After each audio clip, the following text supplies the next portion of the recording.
수고 많았어요. 오늘 하루도. 당신의 지친 마음이 잠시 쉬어가는 곳. 여기는 느린 밤 잠드는 이야기입니다. 오늘 밤 우리가 함께 나눌 이야기는 짙은 흙내음과 세찬 빗소리를 품고 있는 김유정 작가의 단편 소낙비입니다. 거칠고 투박했던 옛사람들의 삶과 그 속에 얽힌 서글픈 조각들이 빗소리에 씻겨 내려가듯 이 오래된 이야기가 여러분의 곁에 조용히 머물며 위로가 되기를 바랍니다. 자, 그럼 이불을 포근히 덮고 편안히 눈을 감아보세요. 느린 밤, 우리의 옛 이야기가 지금 시작됩니다. 소낙비 저자, 김유정. 음산한 검은 구름이 하늘에 뭉게뭉게 모여드는 것이 금시라도 비 한 줄기 할 듯하면서도 여전히 짓궂은 햇발은 겹겹 산속에 묻힌 외진 마을을 통째로 자실듯이 달구고 있었다. 이따금 생각나는 듯 삶에 들린 바람은 논밭간의 나무들을 뒤흔들며 미쳐 날뛰었다. 왜 밖으로 농꾼들을 멀리 품앗이로 내보낸 앞말의 공기는 쓸쓸하였다. 다만 맷맷한 미루나무 숲에서 거칠어가는 농촌을 읊는 듯 매미의 액 끓는 노래. 매움, 매움. 춘호는 자기 집, 올봄에 5원을 주고 사서 들은 묵삭은 오막살이 집, 방문턱에 걸터 앉아서 바른 주먹으로 턱을 고이고는 봉당에서 저녁으로 때울 감자를 씻고 있는 아내를 묵묵히 노려보고 있었다. 그는 사날밤이나 눈을 안 붙이고 성화를 하는 바람에 농사에 골이 삭은 그의 얼굴은 더욱 해쓱하였다. 아내에게 다시 한번 졸라보았다. 그러나 위협하는 어조로 이봐, 그래 어떻게 돈이 원만 안 해줄 테요? 아내는 역시 대답이 없었다. 갓 잡아온 새댁 모양으로 씻는 감자나 씻을 뿐 잠자코 있었다. 되나 안 되나 좌우간 이렇다 말이 없으니 춘호는 울화가 터져 죽을 지경이었다. 그는 타곳에서 떠돌아온 몸이라 자기를 믿고 장리를 주는 사람도 없고 또는 그 알량한 집을 팔려 해도 단 2, 3원의 작자도 내닫지 않으므로 앞뒤가 꼭 막혔다. 많은 그래도 아내는 나이 젊고 얼굴 똑똑하겠다. 돈이 원쯤이야. 어떻게라도 될 수 있겠기에 묻는 것인데 들은 채도 안 하니 괘씸한 듯 싶었다. 그는 배를 튀기며 다시 한번 돈 좀 안 해줄 테에? 하고 소리를 빽 질렀다. 그러나 대꾸는 역시 없었다. 춘호는 녹이 충천하여 불현듯 문지방을 떠다밀며 벌떡 일어섰다. 눈을 흡뜨고 벽에 기대인 지게막대를 손에 잡자 아내의 옆으로 바람같이 달겨들었다. 이년아, 기집 좋다는 게 뭐여? 남편의 근심도 덜어주어야지. 끼고 자자는 기집이여? 지게막대는 아내의 연한 허리를 모질게 후렸다. 까부라지는 비명은 모지락스리 찌그러진 울타리를 벗어나간다. 챔처 지게막대는 앉은 채 고꾸라진 아내의 발 뒤축을 얼러볼기를 내려갈겼다. 이년아, 내가 언제부터 너에게 조르는 게요? 범같이 호통을 치며 남편이 지게막대를 공중으로 다시 올리며 모지름을 쓸 때 아내는 애구머니? 하고 외마디를 질렀다. 연하여 몸을 뒤치자 거반 엎어진 듯이 쌀이문 밖으로 내달렸다. 얼굴에 눈물이 흐른 채 황그리는 걸음으로 문 앞에 언덕을 내리어 개울을 건너고 맞은 쪽에 뚫린 콩밭길로 들어섰다. 네가 날 피하면 어딜 갈 테요? 발길을 막는 듯한 의미 있는 호령에 달아나던 아내는 다리가 멈칫하였다. 그는 고개를 돌리어 쌀이문 안에 아직도 지게막대를 들고 섰는 남편을 바라보았다. 어른에게 죄진 어린애같이 입만 종깃종깃하다가 남편이 뛰어나올까 겁이 나서 겨우 입을 열었다. 쇠돌 엄마 집에 좀 다녀올게유. 쭈뼛쭈뼛 변명을 하고는 가던 길을 다시 횡하게 내걸었다. 아내라고 요새 이 돈 이 원이 금시로 필요함을 모르는 바도 아니었다. 많은 그의 자격으로나 노동으로나 돈이 원이란 감히 땅뺨도 못해볼 형편이었다. 버리래야 하 잘 것 없는 것. 아침에 일어나기가 무섭게 남에게 뒤질까 영산이 올라 산으로 빼는 것이다. 조그만 종댕이를 허리에 달고 거한 산중에 드문드문 박혀있는 도라지, 더덕을 찾아가는 일이었다. 깊은 산속으로 우중충한 돌 틈바기로 잔약한 몸으로 맨발에 집신짝을 끌며 강파른 산등을 타고 돌려면 젖먹던 힘까지 녹아내리는 듯 진땀이 머리로부터 발끝까지 흘러내린다. 아랫도리를 단 외겹으로 두른 낡은 치맛자락은 다리로, 허리로 척척 엉기어 걸음을 방해하였다. 땀에 부른 종아리는 거칠은 숲에 긁혀매어 그 쓰라림이 말이 아니다. 게다가 무거운 흙내는 숨이 탁탁 막히도록 가슴을 찌른다. 그러나 삶에 발버둥치는 순진한 그의 머리는 아무 불평도 일지 않았다. 가물에 콩 나기로 어쩌다 도라지 순이라도 어지러운 숲속에 하나 둘 뾰족이 뻗어오른 것을 보면 그는 그래도 기쁨에 넘치는 미소를 띄었다. 때로는 바위도 기어올랐다. 정이 못 기어오를 그런 험한 곳이면 티덩굴에 매어 달리기도 하는 것이었다. 밭국의 절은 무명적삼은 벗어서 허리춤에다 꾹 찌르고는 호랑이 숲이라 이름난 강원도 산골에 매어 달려 길을 쓰고 허비적거린다. 골 바람은 지날 적마다 알몸을 두른 치맛자락을 공중으로 날린다. 그제마다 검붉은 볼기짝을 사양없이 내보이는 칫덩굴이 그를 본다면 배를 움켜쥐어도 다 못 볼 것이다. 많은 다행히 그윽한 산골이라 그 꼴을 비웃는 놈은 뻐꾸기뿐이었다. 이리하여 해동갑으로 해가를 하고 나면 캐어 모은 도라지, 더덕은 얼러 사발 가웃 혹은 두어 사발 남짓하게 되는 것이다. 그러면 동리로 내려와 주막거리에 가서 그걸 내주고 보리쌀과 사발 바꿈을 하였다. 그러나 요즘엔 그나마도 철이 겨워 소출이 없다. 그 대신 남의 보리방아를 온종일 째져주고 보리밥 그릇이나 얻어다가는 집으로 돌아와 농토를 못 얻어 뻔뻔히 노는 남편과 같이 나누는 것이 그날 하루하루의 생활이었다. 그러고 보니 돈이 원커녕 당장 목을 딴데도 피도 나올지가 의문이었다. 만약 돈이 원을 돌린다면 아는 집에서 보리라도 구워 파는 수밖에는 다른 도리가 없다. 그리고 온 동리의 아낙네들이 치맛바람에 팔자 고쳤다고 쑥덕거리며 은근히 시세우는 쇠돌 엄마가 아니고는 노는 벌이를 가진 사람이 없다. 그런데 도둑이 제발 저리다고 그는 자기 꼴 주제에 재물에 눌려서 호사로운 쇠돌 엄마에게는 죽어도 가고 싶지 않았다. 쇠돌 엄마도 처음에야 자기와 같이 천한 농부의 계집이련만 어쩌다 하늘이 도와 동리의 부자 양반이 주사와 은근히 배가 맞은 뒤로는 얼굴도 모양내고 오치장도 하고 밥 걱정도 안 하고 하여 아주 금방석에 뒹구는 팔자가 되었다. 그리고 쇠돌 아버지도 이게 웬 땡이냔 듯이 아내를 내어놓은 채 눈을 살짝 감아버리고 이 주사에게서 나는 옷이나 입고 주는 쌀이나 먹고 연년이 신통치 못한 자기 농사에는 한 손을 떼고는 희자를 뽑는 것이 아닌가. 사실 말인즉 추노처가 쇠돌 엄마에게 죽어도 아니 가려는 그 속가닥은 정작 여기 있었다. 바로 지난 늦은 봄 달이 뚫어지게 밝은 어느 밤이었다.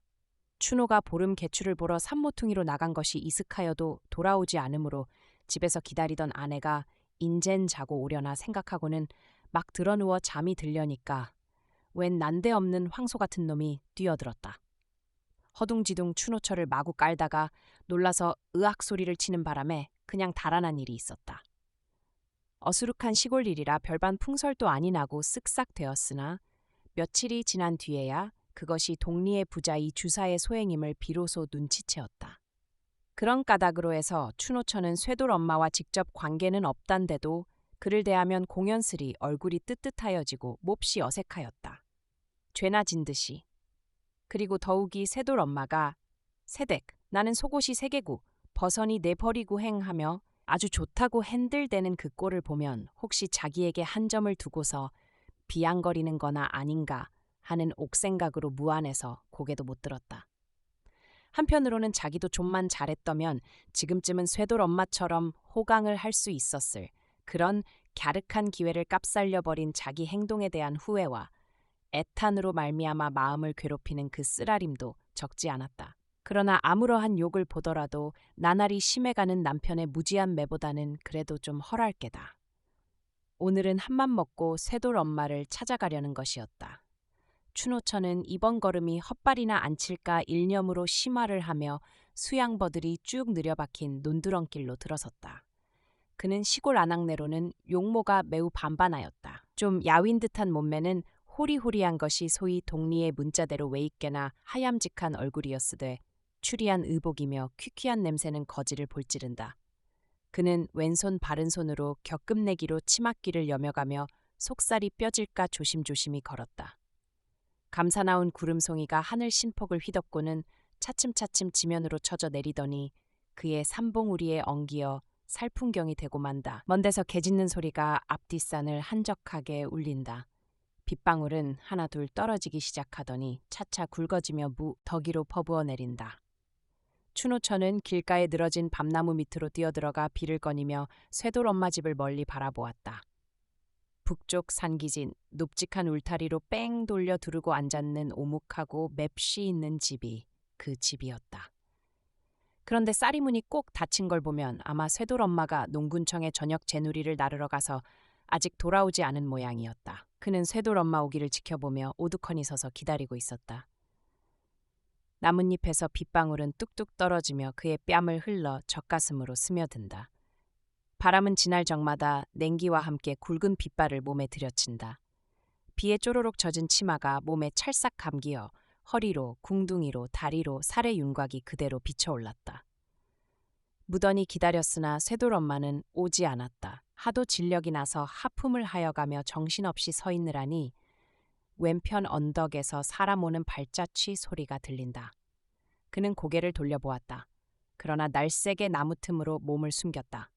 동이 배를 가진 이 주사가 지우산을 받쳐 쓰고는 쇠돌네 집으로 향하여 은갱이를 껍죽거리며 내려가는 길이었다.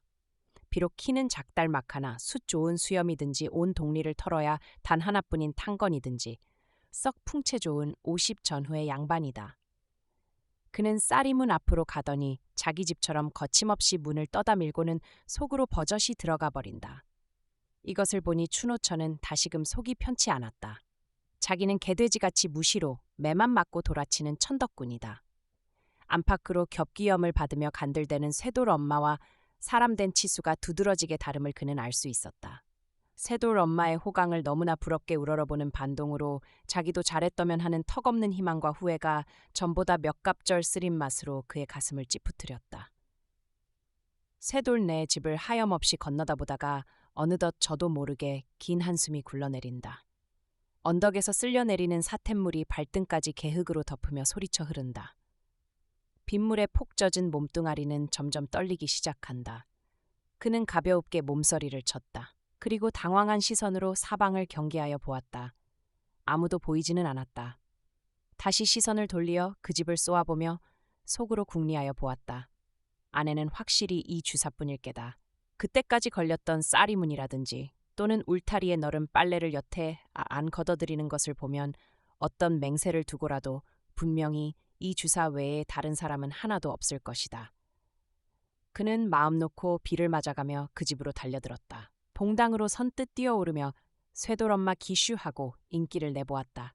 물론 당자의 대답은 없었다. 그 대신 그 음성이 나자 안방에서 이 주사가 번개같이 머리를 내밀었다. 자기 딴은 꿈바퀴란 듯 눈을 두리번 하더니 옷 위로 볼까진 춘호처의 젖가슴, 아랫배, 넓적다리로 발등까지 슬쩍 음흉히 훑어보고는 거나한 낯으로 빙그레한다. 그리고 자기도 봉당으로 주춤주춤 나오며 쇠돌 엄마 말인가? 왜 지금 막 나갔지? 곧 온댔으니 안방에 좀 들어가 기다렸으면 하고 매우 일이 딱한 듯이 얼음얼음한다. 이 비에 어딜 가세유? 지금 요 밖에 좀 나갔지. 그러나 곧 올걸. 있는 줄 알고 왔는디. 춘호처는 이렇게 혼잣말로 낙심하며 섭섭한 낯으로 머뭇머뭇하다가 그냥 돌아갈 듯이 봉당 아래로 내려섰다. 이 주사를 쳐다보며 물차는 제비같이 산들어지게 그럼 요담에 오게세유. 안녕히 계시유. 하고 작별의 인사를 올린다. 지금 곧 온댔는데 좀 기다리지. 다음에 또 오지유. 아닐세. 좀 기다리게. 여보게 이봐. 춘호처가 간다는 바람에 이 주사는 체면도 모르고 기가 올랐다. 허둥거리며 제 간껏 만류하였으나 암만 해도 안 될 듯 싶다. 춘호처가 여기에 찾아온 것도 큰 기적이려니와 뇌성병력에 구석진 곳이겠다. 이렇게 솔깃한 기회는 두 번 다시 못 볼 것이다. 그는 눈이 뒤집히어 입에 물었던 장죽을 쭉 뽑아 방 안으로 치뜨리고는 계집의 허리를 뒤로 다짜고짜 끌어안아서 봉당 위로 끌어올렸다. 계집은 몹시 놀라며 왜 이러서유 이거 노세유 하고 몸을 뿌리치려는 앙탈을 한다. 아니 잠깐만. 이 주사는 그래도 놓지 않으며 허겁스러운 눈짓으로 계집을 달래인다. 흘러내리는 고이춤을 왼손으로 연신 치우치며 바른팔로는 계집을 잔뜩 움켜잡고는 엄두를 못 내어 짤짤매다가 간신히 방 안으로 꺽꺽 몰아넣었다. 안으로 문고리는 재빠르게 채이었다. 밖에서는 모진 빗방울이 배추잎에 부딪히는 소리, 바람에 나무 떠는 소리가 요란하다. 가끔 양철통을 내려굴리는 듯 거푸진 천둥 소리가 방고래를 울리며 날은 점점 침침하여 갔다. 얼마쯤 지난 뒤였다. 이만하면 길이 들었으려니 안심하고 이 주사는 날숨을 후 하고 돌린다. 실없이 고마운 비 때문에 바락도 못 치고 앙살도 못 피우고 무릎 앞에 고분고분 늘어져 있는 계집을 대견히 바라보며 빙긋이 얼려보았다. 계집은 온몸에 진땀이 쭉 흐르는 것이 꽤 더운 모양이다. 벽에 걸린 쇠돌 엄마의 적삼을 꺼내어 계집의 몸을 말쑥하게 훑닦기 시작한다. 발끝서부터 얼굴까지 너 19이지? 하고 이 주사는 취한 얼굴로 얼간히 물어보았다. 니에 하고 매떨어진 대답. 계집은 이 주사 손에 눌리어 일어나도 못하고 죽은 듯이 가만히 누워있다. 이 주사는 계집의 몸을 다 씻고 나서 한숨을 내뽑으며 담배 한 대를 턱 피워 물었다.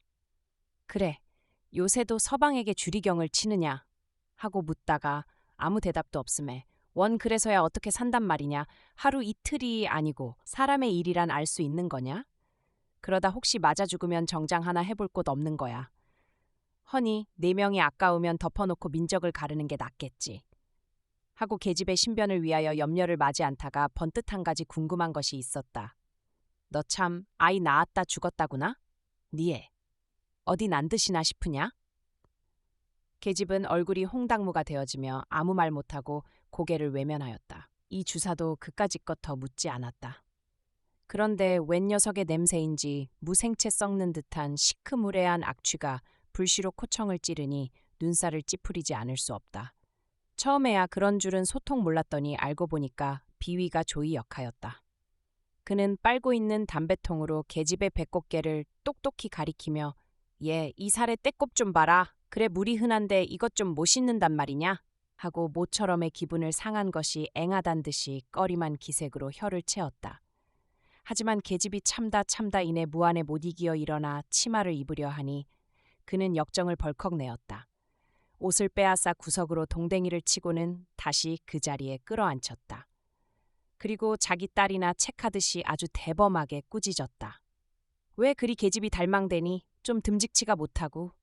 춘호처가 그 집을 나선 것은 들어간 지 약 1시간 만이었다. 비가 여전히 쭉쭉 내린다. 그는 진땀을 있는 대로 흠뻑 쏟고 나왔다. 그러나 의외로 아니 천행으로 오늘 일은 성공이었다. 그는 몸을 솟치며 생긋하였다. 그런 모욕과 수치는 난생 처음 당하는 봉변으로 지랄 중에도 몹쓸 지랄이었으나 성공은 성공이었다. 복을 받으려면 반드시 고생이 따르는 법이니 이까짓 거야. 골백번 당한데도 남편에게 매나 안 맞고 의족해 살 수만 있다면 그는 사양치 않을 것이다. 이 주사를 하늘같이 은인같이 여겼다. 남편에게 부쳐먹을 농토를 줄 테니 자기의 첩이 되라는 그 말도 죄송하였으나 더욱이 돈이 원을 줄게니 내일 이맘때 쇠돌네 집으로 넌지시 만나자는 그 말은 무엇보다도 고마웠고 벅찬 짐이나 푸른 듯 마음이 홀가분하였다.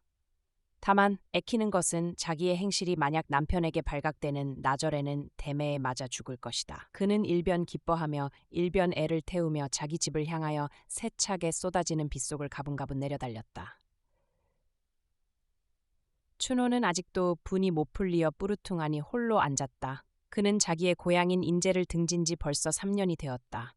해를 이어 흉작의 농작물은 말 못대고 따라 빗장이들의 위협과 악다구니는 날로 심하였다. 마침내 할 일 없이 집 세간살이를 그대로 내버리고 알몸으로 밤도주하였던 것이다.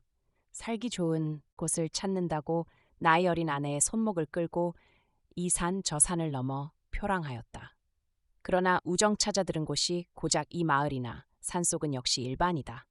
어느 산고렐과 호미를 잡아보아도 정은 조그만치도 안 붙었고 거기에는 오직 쌀쌀한 불안과 굶주림이 품을 벌려 그를 맞을 뿐이었다. 터무니없다 하여 농토를 안 준다. 일 구멍이 없음에 품을 못 판다. 밥이 없다. 결국에 그는 피폐하여 가는 농민 사이를 감도는 엉뚱한 투기심에 몸이 달떴다. 요사이 며칠 동안을 두고 요 너머 뒷산 속에서 밤마다 큰 노름판이 벌어지는 기미를 알았다. 그는 자기도 한몫 보려고 끼룩거렸으나 좀채로 미천을 만들 수가 없었다. 이원, 수나 좋아서 이 이원이 좋아만 잘한다면 금시발복이 못 된다고 누가 단언할 수 있으랴. 30-40원 따서 동리의 빚이나 대충 가리고 옷 한 벌 지어 입고는 진절이 나는 이 산골을 떠나려는 것이 그의 배포였다. 서울로 올라가 아내는 안잠을 재우고 자기는 노동을 하고 둘이서 다구지게 벌으면 안락한 생활을 할 수가 있을 텐데 이런 산 구석에서 굶어 죽을 맛이야 없었다. 그래서 젊은 아내에게 돈 좀 해오라니까 요리 맡긴 조리 맡긴 매만 피하고 곁들여주지 않으니 그 소행이 여간 괘씸한 것이 아니다.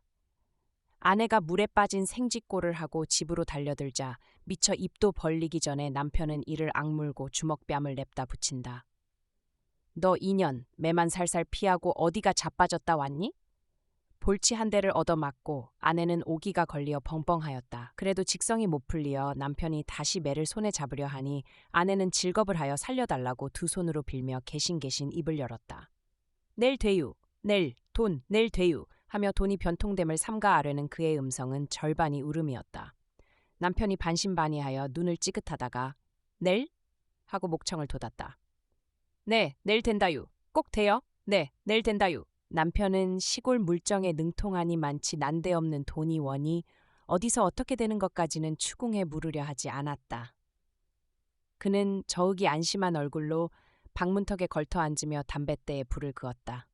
그제야 비로소 아내도 마음을 놓고 감자를 삶으려 부엌으로 들어가려 하니 남편이 곁으로 걸어오며 측은한 듯이 말리었다. 병나, 방에 들어가 어여 옷이나 말리어 감자는 내 삶을게. 먹물같이 짙은 밤이 내리었다. 비는 더욱 소리를 치며 앙상한 그들의 방벽을 앞뒤로 울린다.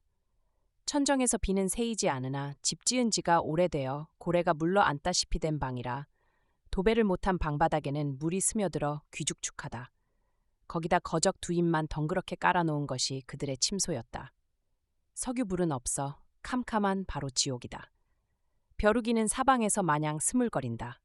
그러나 등걸 잠에 익달한 그들은 천연덕스럽게 나란히 누워 줄기차게 퍼붓는 밤비 소리를 귀담아 듣고 있었다. 가난으로 인하여 부부간의 애틋한 정을 모르고 나날이 매질로 불평과 원한 중에서 복대기는 그들도 이 밤에는 불시로 화목하였다. 단지 남편의 품에 들은 돈 이 원을 꿈꾸어 보고도 서울 언제 갈라유? 남편의 왼팔을 베고 누웠던 아내가 남편을 향하여 응석빛이 물어보았다. 그는 남편에게 서울의 화려한 거리며 후한 인심에 대하여 여러 번 들은 바 있어 일상 안타까운 마음으로 몽상은 하여 보았으나 실지 구경은 못하였다. 얼른 이 고생을 벗어나 살기 좋은 서울로 가고 싶은 생각이 간절하였다. 곧 가게 되겠지. 빚만 좀 없어도 가뜩하련만. 빚은 낭종겠더라도 얼핀 값세다유. 염려 없어. 이달 안으로 꼭 가게 될 거니까. 남편은 썩 쾌히 승낙하였다. 따는 그는 동리에서 일컬어주는 질꾼으로 투전장의 갑옷쯤은 시루에서 콩나물 뽑듯 하는 능수였다. 내일 밤 이 원을 가지고 벼락같이 노름판에 달려가서 있는 돈이란 깡그리 모집어올 생각을 하니 그는 은근히 기뻤다. 그리고 교묘한 자기의 손재간을 홀로 뽐내었다. 이번이 서울 처음이지? 하매 그는 서울 바람 좀 한번 쐬었다고 큰 체를 하며 팔로 아내의 머리를 흔들어 물어보았다. 성미가 워낙 겁겁한지라 지금부터 서울 갈 준비를 착착 하고 싶었다. 그가 제일 걱정되는 것은 둠 구석에서 자라먹은 아내를 데리고 가면 서울 사람에게 놀림도 받을 게고 거리끼는 일이 많을 듯 싶었다. 그래서 서울 가면 꼭 지켜야 할 필수 조건을 아내에게 일일이 설명치 않을 수 없었다. 첫째, 사투리에 대한 주의부터 시작되었다. 농민이 서울 사람에게 꼬라리라는 별명으로 감잡히는 그 이유는 무엇보다도 사투리에 있을지니 사투리는 쓰지 말며 합세를 하십니까로 하계유를 하우로 고치되 말끝을 들지 말지라. 또 거리에서 어리저리타는 것은 내가 시골뜨기요 하는 얼뜬 짓이니 갈 길은 제게 가고 볼 눈은 또릿또릿이 볼지라 하는 것들이었다. 아내는 그 끔찍한 설교를 귀담아 들으며 모기 소리로 네네를 하였다. 남편은 더 시간가량을 셀 틈 없이 꼼꼼하게 주의를 다져놓고는 서울의 풍습이며 생활 방침 등을 자기의 의견대로 그럴싸하게 이야기하여 오다가 말끝이 어느덧 화장술에 이르게 되었다. 시골 여자가 서울에 가서 안잠을 잘 자주면 몇 해 후에는 집까지 얻어갖는 수가 있는데 거기에는 얼굴이 예뻐야 한다는 소문을 일찍 들은 바 있어 하는 소리였다. 그래서 날마다 기름도 바르고 분도 바르고 버선도 신고해서 쥔 마음에 썩 들어야. 한참 신바람이 올라 주워 삼기다가 옆에서 새근새근 소리가 들리므로 고개를 돌려보니 아내는 이미 코라져 잠이 깊었다. 이런 망할 거, 남 말하는데 자빠져 잔담. 남편은 혼자 중얼거리며 바른 팔을 들어 이마 위로 흐트러진 아내의 머리칼을 뒤로 쓰다마 넘긴다. 세상에 귀한 것은 자기 아내, 명색이 남편이며 이날까지 옷 한 벌 변변히 못해 입히고 고생만 지시킨 그 죄가 너무나 큰 듯 가슴이 뻐근하였다. 그는 왁살스러운 팔로 아내의 허리를 꼭 껴안아 자기의 앞으로 바트기 끌어당겼다. 밤새도록 줄기차게 내리던 빗소리가 아침에 이르러서야 겨우 그치고 점심때에는 생기로운 벽까지 들었다. 쿨렁쿨렁 눈물 나는 소리는 요란히 들린다. 시내에서 고기 잡는 아이들의 고함이며 농부들의 희희낙락한 미나리도 기운차게 들린다. 비는 추노의 근심도 씻어간 듯 오늘은 그에게도 즐거운 빛이 보였다. 저녁 재누리 때 되었을걸. 얼른 빚고 가봐. 그는 갈증이 나서 아내를 대고 재촉하였다. 아직 멀었어요. 뭘? 아내는 남편의 말대로 벌써부터 머리를 빗고 앉았으나 원체 달포나니 가리어 엉클은 머리가 시간이 꽤 걸렸다. 그는 호랑이 같은 남편과 오랜만에 정다운 정을 바꾸어 보니 근래에 볼 수 없는 화색이 얼굴에 떠돌았다. 어느 때에는 매적하게 생글생글 웃어도 보았다. 아내가 꼼지작거리는 것이 보기에 퍼그나 갑갑하였다. 남편은 아내 손에서 얼레빗을 쑥 뽑아들고는 시원스레 쭉쭉 내려 빗긴다. 다 빗긴 뒤 옆에 놓인 밥사발의 물을 손바닥에 연신칠해가며 머리에다 번지르하게 발라놓았다. 그래놓고 위서부터 머리칼을 재워가며 맵시 있게 쪽을 딱 찔러주더니 오늘 아침에 한사코 공을 들여 삼아놓았던 집신을 아내의 발에 신기고 주먹으로 자근자근 골을 내주었다. 인제 가봐 하다가 바로 곧 와. 응 하고 남편은 그 이원을 고이 받고자 손색 없도록 실패 없도록 아내를 모양내 보냈다. 거세게 내리치던 소낙비도 결국엔 그치고 다시 생기로운 볕이 드러나듯 우리네 복잡하고 치열했던 오늘 하루도 이 밤과 함께 고요히 저물어 갑니다. 오늘 제가 들려드린 옛 이야기가 여러분의 깊고 평안한 잠에 작은 쉼표가 되었기를 바랍니다. 이 밤이 너무 외롭지 않도록 다음 시간에도 마음을 다독이는 오래된 이야기와 함께 찾아오겠습니다. 느린 밤 잠드는 이야기, 오늘은 여기서 인사드릴게요. 당신의 내일에는 맑고 따뜻한 볕이 들기를. 안녕히 주무세요.